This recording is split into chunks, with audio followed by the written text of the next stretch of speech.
Bonjour, bonjour. Alors aujourd'hui, on va parler des problèmes.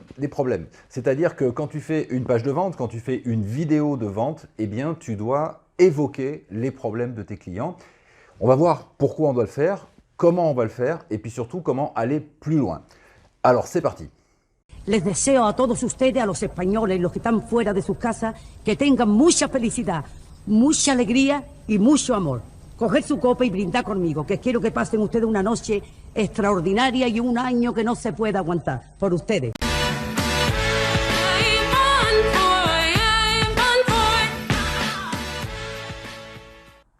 Voilà, j'espère que cette petite intermède t'aura incité à t'abonner à la chaîne. Alors, tu peux t'abonner à la chaîne et puis bien sûr, tu n'oublies pas d'activer les notifications. Ça te permettra de recevoir toutes les nouvelles vidéos. Nouvelles vidéos que je fournis régulièrement sur le marketing, le copywriting, la communication, le mindset, enfin bref, tout ce dont tu as besoin si tu es un infopreneur, si tu es un coach, un formateur et que tu souhaites vendre tes services ou bien tes produits sur Internet. Alors, page de vente, les problèmes.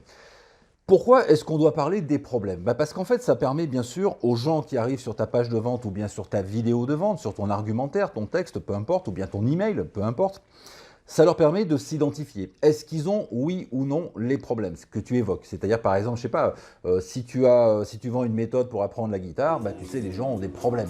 Voilà, c'est compliqué, la guitare, il faut savoir tenir les doigts, il faut avoir le bon rythme au niveau de la main droite ou de la main gauche si on est gaucher, bien sûr. Il faut plaquer les accords, il faut apprendre les gammes, il y a plein de choses. Voilà, ça crée tout ça, ça crée des problèmes, ça crée de la frustration.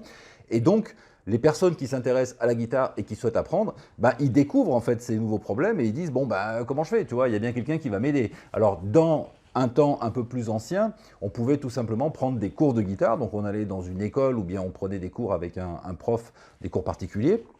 Et puis, on apprenait voilà, à placer ses doigts, ceci, à jouer quelques morceaux. Et aujourd'hui, qu'est-ce qu'ils font les gens? De plus en plus, ils se tournent bien sûr sur YouTube, par exemple.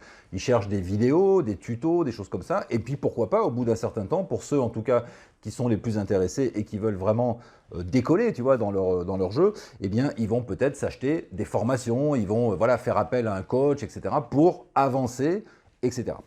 Toi, tu as une formation qui propose d'apprendre la guitare rapidement, simplement, de manière ludique, voilà, et sans se prendre la tête. Donc évidemment que tu vas mettre en avant ces problèmes et que ces problèmes vont arriver très tôt sur ta page de vente. En fait, il y a un titre, il y a éventuellement un sous-titre, et tout de suite, on passe dans les problèmes.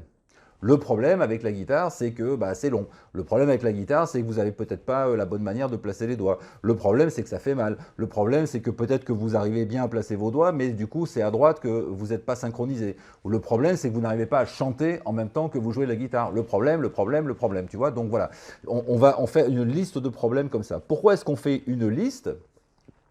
Parce qu'on veut toucher un plus large public. C'est-à-dire que peut-être qu'il y a quelqu'un qui ne va pas, être intéressé, par exemple, par un des problèmes que tu as évoqué, par exemple, le fait de bien placer ses doigts sur le manche. Bon, peut-être que la personne est en train de lire ça et qu'elle se dit « Non, mais moi, ça va, je sais placer mes doigts sur le manche et ça me fait pas mal parce que ça fait déjà 6 mois ou 1 an que je joue de la guitare. » Par contre, mon problème, c'est que je ne sais pas chanter. C'est-à-dire qu'en fait, j'arrive à placer mes doigts, j'arrive à gratter à peu près comme je veux, je fais un rythme qui est régulier, etc. Tout va bien, je sais créer une mélodie, une musique, ou bien reproduire en fait une chanson. Mais par contre, dès que je commence à chanter, hop, là c'est là que je me désynchronise, tu vois, et que j'y arrive pas. Donc c'est ça le problème. Et comme tu l'as mis sur ta page de vente, eh bien cette personne va être intéressée par ce que tu proposes, quasiment uniquement parce que tu as parlé de ça. Alors si tu ne l'avais pas mis, évidemment, eh bien elle n'aurait pas pu être intéressée. Donc c'est important de faire une liste assez importante en fait des différents problèmes qu'on peut avoir. Alors, parfois les problèmes sont liés en fait au fait que les gens soient débutants ou bien avancés. C'est-à-dire que les problèmes par exemple en marketing d'un débutant, ce n'est pas tout à fait les mêmes que quelqu'un qui a déjà avancé, qui a 3 ou 4 ans de business, tu vois, et qui veut maintenant d'autres infos. Donc si c'est le cas, soit tu peux avoir 2 produits différents, ou bien tu peux t'adresser à 2 types de clientèle différents avec 2 pages de vente différentes tout simplement. Donc, première chose à faire, sur ta page de vente, tu mets les problèmes. Mais ça ne suffit pas. Pourquoi est-ce que ça ne suffit pas? Parce que parfois, les gens, tu sais, ils ont des problèmes, mais en fait, ils ne se rendent pas compte de ce que ça leur empêche de faire ou de ce que ça leur empêche d'obtenir. Par exemple, j'avais une amie qui avait une phobie de l'avion, tu vois.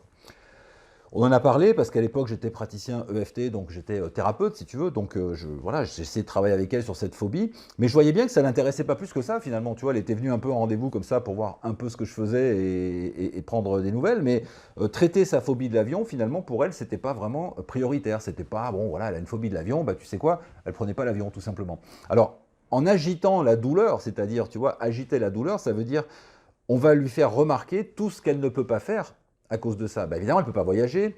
Évidemment, tu vois, il y a plein de choses comme ça qu'elle ne peut pas faire parce qu'elle a cette phobie.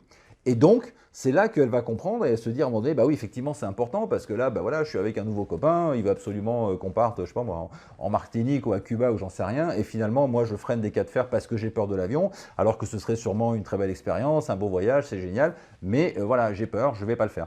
Bon, si elle a bien ça en tête et qu'elle comprend bien le problème et les conséquences du problème, eh ben, ça va être beaucoup plus facile ensuite de la pousser, si tu veux, à traiter le problème. Tu vois, en marketing, c'est pareil. Les gens se disent, oui, bah, pourquoi je dois faire une page de vente?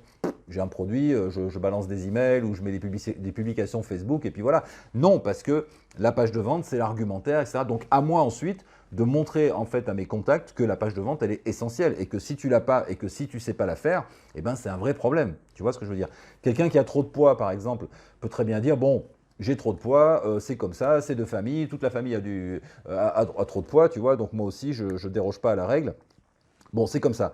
Mais ça pose des problèmes de santé, ça pose des problèmes de séduction, ça pose des... Enfin, je sais pas, toi, il y a plein de choses qui font que la personne ne peut ne pas être à l'aise avec ce poids supplémentaire et qu'elle en prenne conscience et qu'elle se dise, bah oui, effectivement, vient un moment où il faut que j'arrête et que je fasse le truc. Tu vois, typiquement, par exemple, quand les gens sont fumeurs, tu vois, qu'est-ce qu'on leur dit? Bah attention, tu vois, attention, c'est pas bon pour la santé, ça coûte des sous, machin, et il y a un risque important quand même de mortalité finalement, tu vois. Donc tant que le fumeur n'a pas pris conscience de tout ça, il continue de fumer. Il va ralentir un peu ou pas, ça dépend, des soirées, des machins, tout ça, mais il n'a pas conscience. Mais quand il prend conscience des conséquences de son geste et de ce qu'il fait, bah là, à un moment donné, ça coince un peu plus et donc là, il va peut-être chercher une solution.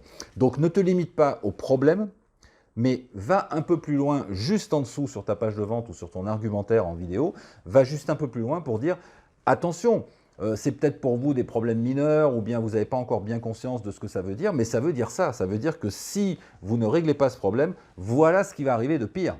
Si vous ne réglez pas ce problème, voilà ce que vous ne pourrez jamais atteindre. Et c'est avec ces phrases en fait qu'on va convaincre notre client et qui va prendre conscience d'un coup, d'un seul, que ah oui, effectivement, il faut peut-être que je m'y mette. Tu vois, c'est-à-dire que jusqu'à présent, il avait mis un peu la tête dans le sable comme font les autruches, tu sais, en disant on verra ça plus tard. Et toi, tu crées en fait une espèce d'urgence, tu crées une espèce d'importance là tout de suite parce que tu vas un peu plus loin que simplement les problèmes, mais tu apportes les conséquences. Donc, ce qui est très important pour démarrer ta page de vente, on peut démarrer avec d'autres solutions, hein. On peut partir complètement à l'envers, mais si tu fais une page de vente un peu classique avec les problèmes, eh bien tu fais une liste. Généralement, c'est ce qu'on appelle une liste de puces problèmes. Donc, numéro 1, numéro 2, numéro 3, tu en mets, voilà, tu en mets autant que tu peux, pas 62. Tu en mets 8, tu en mets 10, etc. Voilà, c'est généralement ce qu'on fait. Et puis en dessous, tu fais un rappel des conséquences. C'est-à-dire, bon, on a évoqué les problèmes, voilà, vous êtes peut-être concerné, mais attention. Tu vois, il faut peut-être même utiliser ce terme attention. Attention, si vous ne faites rien, voilà ce qui va se passer. Attention, si vous ne faites rien, voilà ce que vous ne pourrez jamais faire. Tu vois, ça c'est très important. Ça te permet vraiment de créer, encore une fois, de l'urgence, de l'importance sur ta page de vente. Voilà, c'est juste une petite astuce que je voulais te donner comme ça. Tu la connais peut-être, mais bon, il faut toujours se remémorer un petit peu les choses et surtout les prendre en compte. Ce qui est important, c'est pas que tu écoutes cette vidéo et que tu dises ah oui, il a raison, c'est vrai, c'est super, je le ferai. Vas-y, fais-le. Fais-le dans ton prochain texte de vente. Pense à intégrer, donc prends des notes et pense à intégrer les problèmes et les conséquences des problèmes.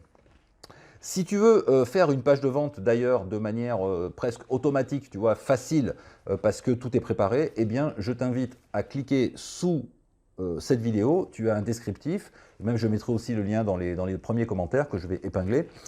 Sous cette vidéo, sur le commentaire, tu vas voir un lien en fait qui t'amène sur une page. Et sur cette page, je t'offre une structure modèle de 26 points, je crois que c'est 26 ou 28, je ne sais plus, enfin bon, une structure modèle de page de vente. Donc tout est déjà fait, tout est déjà expliqué et tu n'as plus qu'à suivre et bien sûr à mettre tes mots et tes arguments à toi selon ton produit, selon ton service. Donc tu cliques, tu récupères la structure modèle, tu regardes à l'intérieur comment ça se passe et puis bah, écoute, tu fais ta page de vente. Comme ça, ce sera déjà une bonne chose de faite et tu pourras avancer sereinement dans ton business. Voilà, je te propose de liker cette vidéo, je te propose de la partager si tu le souhaites, je te propose aussi de laisser un commentaire en dessous.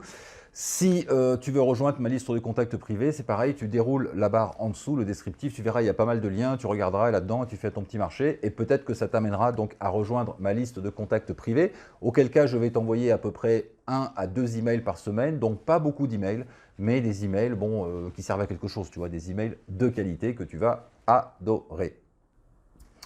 Sur ce, je te laisse et je te dis à bientôt pour une autre vidéo. Ciao!